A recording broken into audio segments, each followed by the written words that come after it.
Hey everyone, it's Rose in that chair, and today I'm going to be making a video talking about lymphedema and lipedema, the differences, what each of them are, and kind of just going through the treatments and what can cause them, all the research that I was able to find on them I'm going to talk about in today's video, so let's go ahead and we'll jump right into it.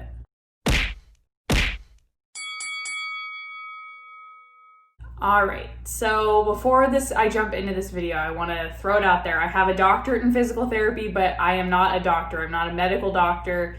I can't diagnose people with lymphedema or lipedema. I'm strictly talking about lymphedema and lipedema based on my experiences with patients, as well as the research that I've been able to do on the subject.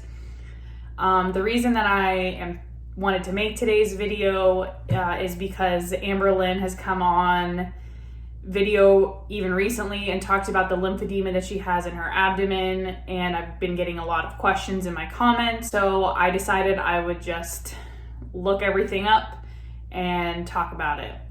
So I want to start talking about lymphedema. So lymphedema is the swelling in the arms or the legs because of a blockage in the lymphatic system. The lymphatic system is a system of vessels that runs through your whole body, and it kind of circulates fluid through your body that filters out the toxins in your body. It's part of your immune system, as well as the circulatory system. It's usually caused by lymph node removal or damage due to cancer treatment. So a lot of times in cancer treatment, I'm going to use breast cancer as an example because I've worked with patients who have had lymphedema due to breast cancer. So in breast cancer, they have the breast removed. It's called a mastectomy. And with a mastectomy, a lot of times they'll have lymph node removal too.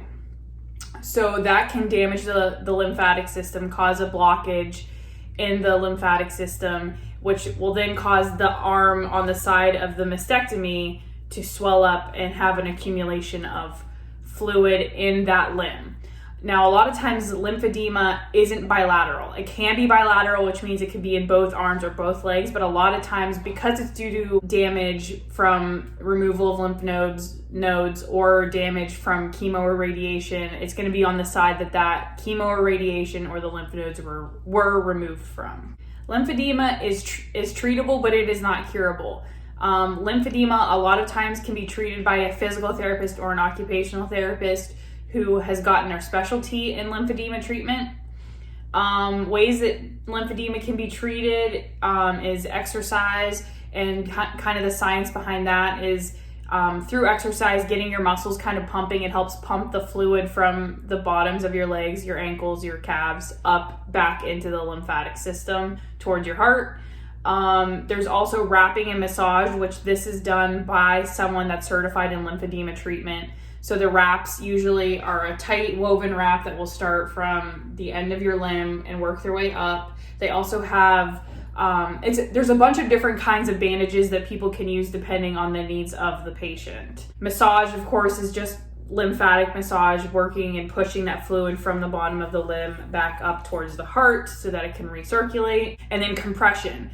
So these are, again, the different types of bandages that therapists can use to treat the lymphedema, as well as there are different kinds of pumps and devices. I've seen a pump that it's like a plasticky pump is the best way, but it's like a sleeve that you can put over your arm, or like a boot you put over your foot, and it fills up with air and it starts at the bottom, and it's kind of like someone giving you a massage, but instead of a person doing it, it's air and it's compression from the bottom of that limb up, pumping that fluid up towards the heart. Most important that I wanted to talk about is that lymphedema requires a medical diagnosis. So if Amberlynn does in fact have lymphedema, which I want to throw out the other disclaimer that I'm not trying to diagnose Amberlynn with anything or take away a diagnosis from her, etc. Lymphedema does require a medical diagnosis, so Amberlynn would have to go to a doctor and actually get diagnosed with lymphedema and then have it treated. Okay, now I'm going to get into lymphedema versus lipedema and then talk about what lipedema is. Lymphedema and lipedema are often confused. Lymphedema is due to increased lymphatic pressure and accumulation of edema in the subcutaneous tissue. So what that means in layman's terms is that there's a buildup of pressure in the lymphatic system, which causes swelling in that limb. Edema means swelling. That's why it's lymphedema, lymph being the lymph nodes, edema being the swelling,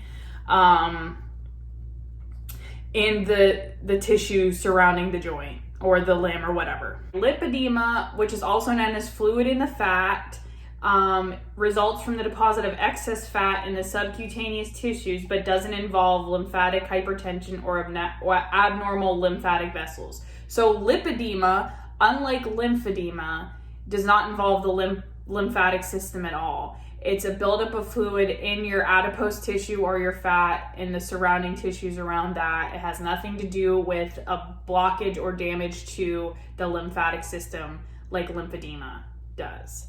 Lymphedema usually starts in the lower parts of the limbs, while lipedema usually starts in the upper legs and isn't related to a prior surgery. So like I had said with lymphedema, a lot of times it's caused by lymph node removal, which is a surgery, or like a chemo or radiation treatment, where lipedema has nothing to do with a prior trauma to the lymphatic system. So lymphedema, when you get it, the fluid and the swelling starts at the bottom of your limb. So imagine this is your leg. It's going to start like in your foot and your ankle and work its way up the calf. In lipedema, it's going to start in your upper thigh. This is the whole leg now. It's going to start in your upper thigh and work your way down to your ankle. Lipedema normally affects both legs or both arms. So it's bilateral, where lymphedema a lot of the time is on one side, because you normally or usually will only have the lymph nodes removed on the one side that the cancer was on, unless unfortunately you had cancer on, in both breasts. So typically lymphedema one side, and it's the side that the lymph nodes have been removed from. Lipedema, both legs at the same time. The cause of lipedema is unknown, but it usually occurs in mostly females. It often develops after puberty or other periods of hormonal change. So it's important to recognize with lipedema that it's most common in females. Not a lot of males have it, and it's happening at a time in their life, a lot of the times, of hormonal change. So when you hit puberty, when you start menopause, things of that nature. And a lot of the times it's affecting both legs, and it's only affecting the lower half of the body. A lot of times it's not in your arms, it's like at your waistline and lower. And so what it looks like a lot of the times, at least what I found in my research, is like a person who has like a normal or average sized upper half, and then their lower half from like, lower abdomen down to their legs is like really big and swollen looking. Many people with lipedema are obese or overweight, but average sized people can be affected too. So obesity is not a cause of lipedema necessarily. The other thing I mentioned before is that lipedema, they don't necessarily know what causes it, but there has been a correlation made to the hormonal changes in women. Many people with lipedema have a family history, and a genetic cause is suspected, but it hasn't been confirmed that it's necessarily in your genetics that you'll end up with it if like your mother or your father has it. And lipedema is usually only present in the lower half of the body below the waist, which I mentioned before. So it's affecting people in their lower abdomens and their legs. So in my research, I was looking, because Amber Lynn has come out and said that she has it in her abdomen. I could not find anything in my research that spoke to lymphedema in someone's abdomen being caused by anything other than cancer removal or chemo or radiation. And with lipedema, it doesn't necessarily affect someone's abdomen, it affects their legs. But I believe in the research that I found that it can affect their lower abdomen, which I don't specifically know where Amber Lynn believes that she has the lymphedema or the lipedema in her abdomen, but my guess would be that it's going to be her lower abdomen, and it's because of lipedema. I believe because both Amber Lynn's legs from a young age, if you look at old pictures of her lower half has always been very big and very swollen looking, she carries all of her weight in her her legs and her lower abdomen. And through the research, this is what I kind of found, is that it's people who for their whole lives have had, you know, really big legs. And I'm gonna put up a couple pictures because I know I'm not explaining it well, and I'm not trying to be offensive to anybody that has it in the way that I explain what it looks like. So I'm just gonna put a picture up of what someone's legs would look like if they have lipedema. And then I also want to throw up a picture of like younger Amber Lynn to kind of show that her legs have always been really big and that her upper half hasn't necessarily matched or been proportional to her lower half. Okay, so that's all the research that I have as far as lymphedema and lipedema is concerned.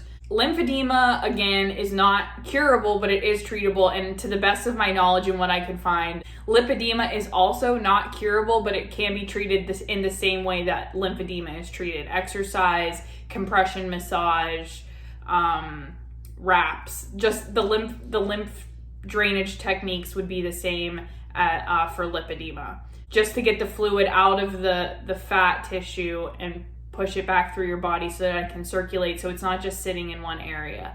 Now, I know there's going to be a lot of questions, and I posted a community tab post asking if you guys wanted this pre-recorded and put up today, or if you wanted me to go live and talk about it and then answer your questions. I know I'm not going to have the answer to everybody's questions because I'm not an expert in this in any way, shape, or form. I just have some experience with it. I've worked with therapists who have their specialties in lymphedema treatment. I've seen it done. I used to do wound care, so I've worked with the kinds of bandages that the lymph therapists have worked with, but I didn't use them for lymphatic therapy. So I think what I'm going to do is I'm going to edit this real quick. I'm going to get it up as fast as I can, and then I'm going to try to go live tonight, maybe for an hour, so I can talk to you guys, answer your questions about this. So if you're watching this video now, plan for a live tonight, 8 or 8:30 is what I'm thinking right now, depending on how long it takes me to get this up. Hopefully my internet doesn't hate me today. Thank you all for watching. If you like this video, please give it a thumbs up. If you're interested in hearing more from me, please hit the subscribe button and the notification bell so you get notified when I upload. I always leave my Twitter and Instagram link down below, so you can follow me on there if you'd like. I do other polls on Twitter too, so if you want your voice to be heard on my channel, I really do try to accommodate everything that you guys want to see from me. So if you're on Twitter, follow me on there, and you can have some say in what I put up on the channel. I want to thank you again for watching, and I will see you in the next one.